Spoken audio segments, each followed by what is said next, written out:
Welcome to Strip Cover Lit, where we squeeze the bigger picture out of literature. I am Adrian Ford, and we are here for a video which will appear in two separate playlists here on the channel. Number one will be Adrian Reads Harry Potter, and second will be the opening paragraphs playlist here on the channel. We've got Harry Potter and the Sorcerer's Stone. Hey, I know what you're saying. All of you watched my unhaul where I said I was getting rid of the Harry Potter books because I am, obviously at this point already, the preeminent mind on Harry Potter, the preeminent opinion, the preeminent voice about Harry Potter on not only YouTube, but the entire internet. Okay, I understand. I said I was getting rid of them. But instead of just throwing them away like I wanted to, I found them a forever home, and I have not had the occasion to drop these off at their forever home yet, so I will be adding them to this playlist as well, the opening paragraph playlist. So here we are. Page 1, again, very underrated, starting your book with page 1. Lots of books do not take the occasion to do that. Again, JK Rowling, I should have said that. I don't know why I always forget to introduce JK Rowling when I talk about Harry Potter. The opening paragraph for this book reads as such. Mr. and Mrs. Dursley of number 4 Privet Drive were proud to say that they were perfectly normal, thank you very much. They were the last people you'd expect to be involved in anything strange or mysterious because they just didn't hold with such nonsense. I forgot to write something down, so give me one moment. Hang on.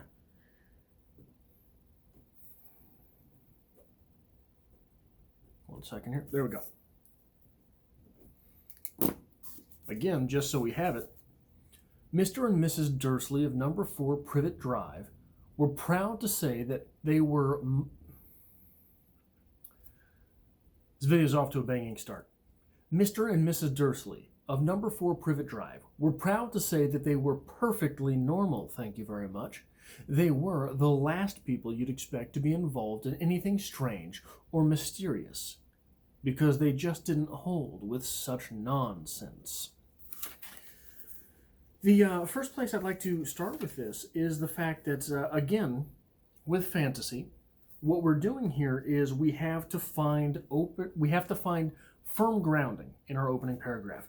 We take the opening paragraph to plant ourselves firmly within something that is identifiable for the reader, some place where the reader might find themselves.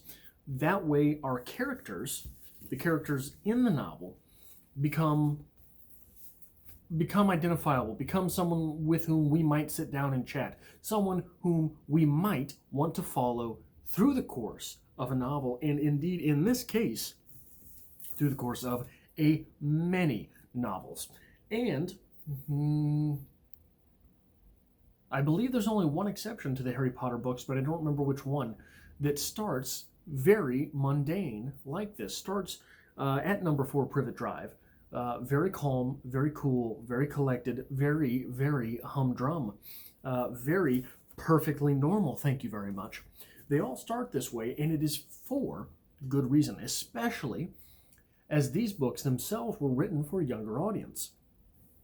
So this younger audience is able to see themselves, oh, number 4 Privet Drive. That's where me mate Billy and I live. We live there. So mightn't we someday occasion ourselves off on this wild, fantastical journey? Mightn't we get our owl in the mail? Mightn't we find out that we too are a wizard? That is sort of to an extreme, what we're doing there in most fantasy. Here in the opening paragraph to this novel, mainly throughout the entire series. But how far, I say this all the time. I say this a lot when talking about fantasy. I say this a lot when talking about, sometimes with science fiction, but it's sort of inversed with science fiction. You're starting in something super serious. Michael Crichton is a good example of this in science fiction. He writes these little blurbs early in his novels that he's so good at, you don't know what's real and what's not. But it's starting in the super hardcore science part of sci-fi. So it depends on how loosely grounded. But anyway, how far back does this practice go? Is this just in the Western canon? Is this in the new canon? I say that almost every time that I introduce a fantasy novel, or in this series, the opening paragraph to a fantasy novel. But how far back does this go? Well, here we have, I know it's backwards for you, the Odyssey from Homer, translated by Robert Fagles. Here's the first few lines. Sing to me of the man, Muse, the man of twists and turns, driven time and again off course, once he had plundered the hallowed heights of Troy. Just a few lines there. Obviously, there's no actual paragraph, no opening paragraph. But what do we have there? On the opening paragraph-ish, the opening few lines to the Odyssey, which is a fantasy, which is a world building, God building, things like that. We've got a guy who has a job and who has gone to that city you know and you've heard of. So we're setting, even the Odyssey takes a little bit of time at the very beginning there to say, hey, you know this kind of guy, you know this kind of place, you know these sorts of times. This starts right there. So let's get into the nitty-gritty of things. I say time and again here on the channel that whenever a writer mentions a number, you've got to pay attention to the number. Maybe it means nothing, but mightn't it? Mightn't it mean something? So we have here a number mentioned, number 4. Number 4, Privet Drive. Number 4 is often used as a symbology for something which is whole or something which is real. This figures prominently into the themes of Harry Potter. This is what's real. What is real? What is reality? What's magical? So whole and solid or real. This is also what the Dursleys are trying to convince everyone that they're involved with. Just the solid, just the whole, just the real, nothing fancy, none of that grotesque, strange mysteriousness. None of that here. We're symbolized by the number 4. In fact, so much so that there's 4 people in our family. Father, mother, son, and son. Adopted son, but son nonetheless. So we have that number 4 there, but also whenever you have numbers in the Western canon, it might be helpful to look to the Bible. What is some symbolism from the Bible with the number 4?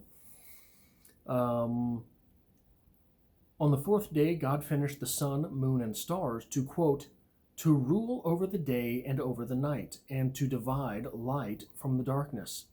This series,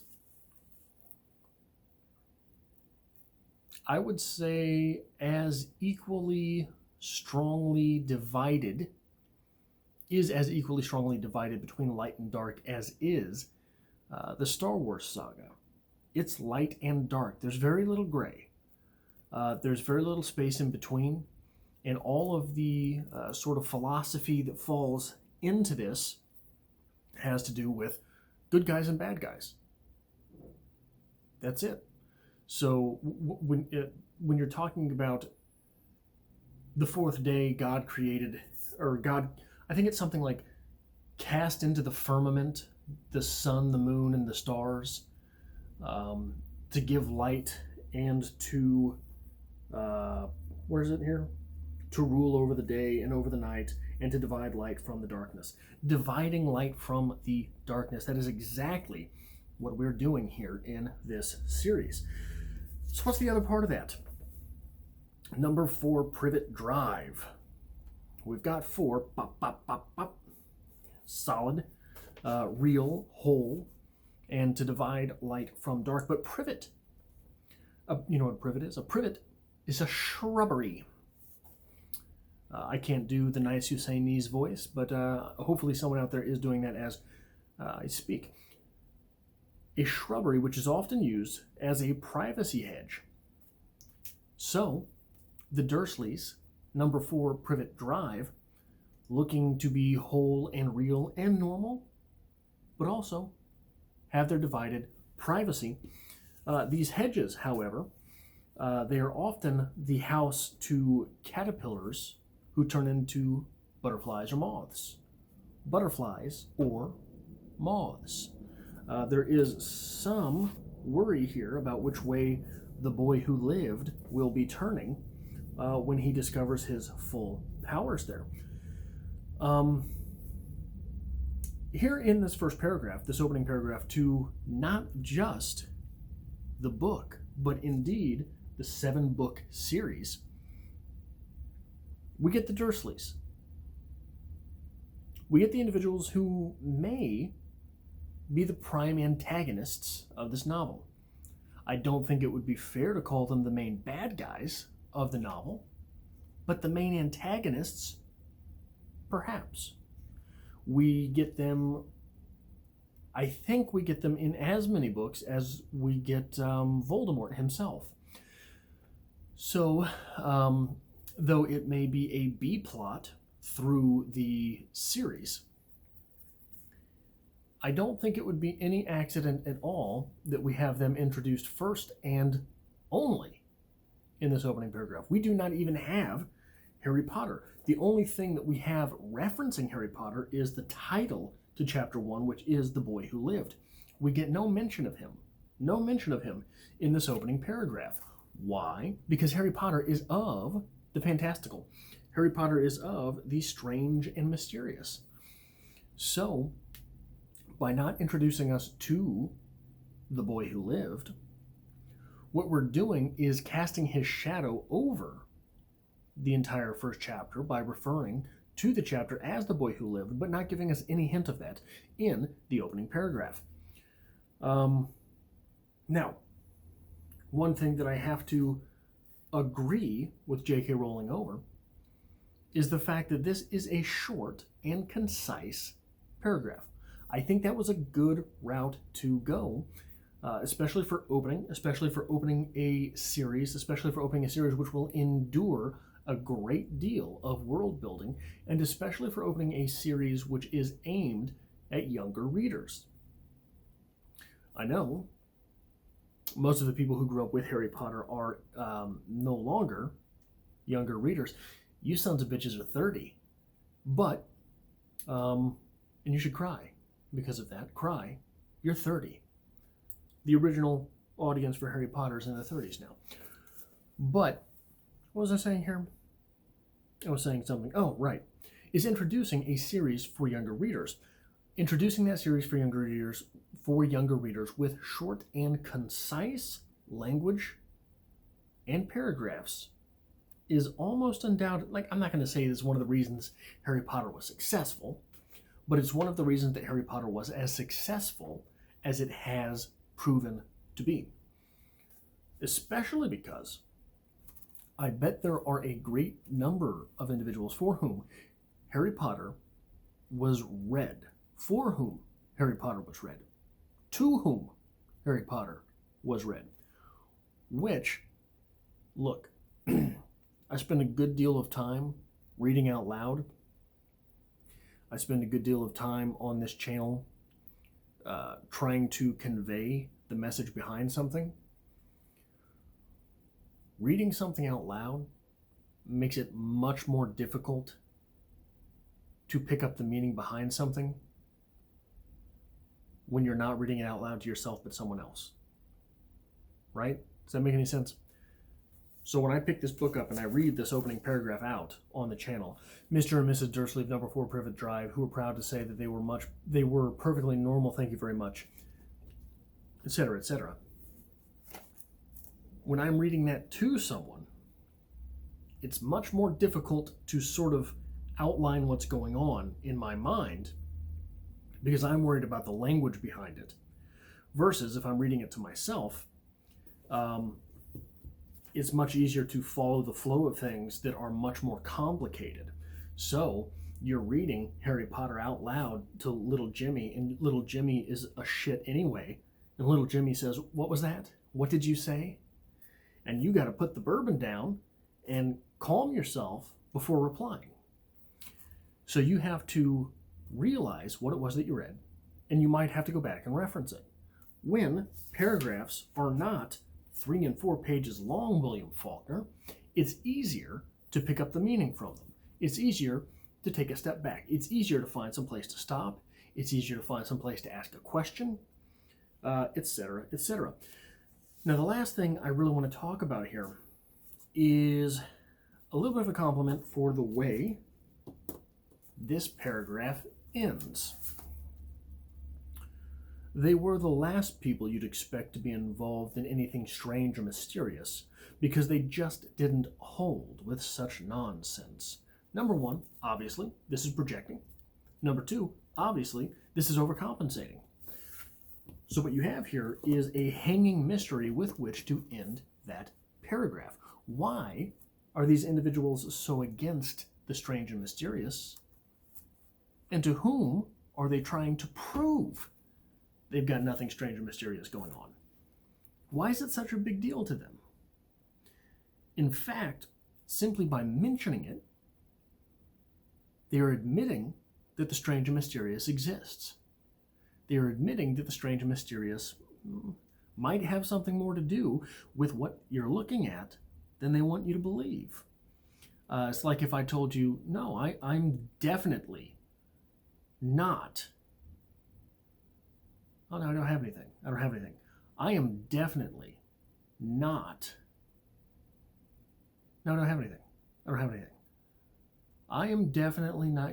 You're overcompensating, so it's obvious that you're hiding something else. The Dursleys are overcompensating with their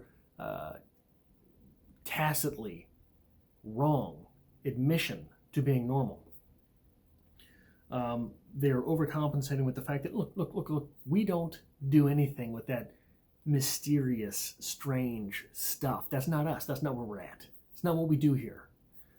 So that is all I have for the opening paragraph to Harry Potter and the Sorcerer's Stone.